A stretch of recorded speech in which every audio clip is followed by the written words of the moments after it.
আসসালামু আলাইকুম এভরিওয়ান, কিতা খবর সবার? আশা করি সকল ভালো আছেন। আমিও আল্লাহর রহমতে ভালো আছি। তো এভরিওয়ান, প্রতিদিনের মতো আজকে আমি সকালে ঘুম থেকে উঠতে গেলাম কি আনসার বিডিবির প্রশিক্ষণ করার লাগিন। আর আজকে বেশ ভিডিও করতে পারছি না, কারণ আজকে আমি একলা একলা গেছি, এর লাগিন নিজে নিজে যা পারছি তা ভিডিও করছি। তো এভরিওয়ান, এরপরে আমি আর মুজাহিদ গেলাম কি বাজারের দিকে একটু।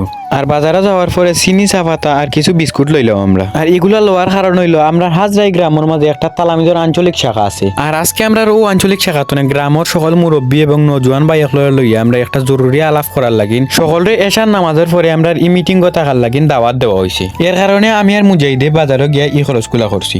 তারপরে আমি বিকালে বাড়ি গেলাম, বাড়ি থেকে লামাগাজি যাওয়ার লাগিন। তারপরে আমরা রাস্তাম গায়ে আটি যাইলাম, মনে দিকে একটা দিকে আমার সুলেমান ভাইয়া ডাক দিয়েছেন, ওখানে সাকিব লামাগাই যাই তিনি আইও আমার লগে যাইবি কিনে। তারপরে বেটার মোটরসাইকেল উঠতে গিয়া দিওজনে বাপর বেটা সাদ্দামর লাগানো আছে, আমি গফ করি গেলাম কি লামাগাজি। আর এভরিওয়ান, লামাগাজি যাওয়ার পরে দেখি আমরা লামাগাজি আর আগর লামাগাজি রইছে না, সব দোকান দাকান বাইঙ্গা রাখছে না। ইটা দোকান অকল বলে সরকারি রাস্তার জায়গাত বানাই লিছিল, এখন বলে রাস্তা আরো বড় করতো, এর লাগিন সবর দোকান বাইঙ্গা গুড়া করে লিছে।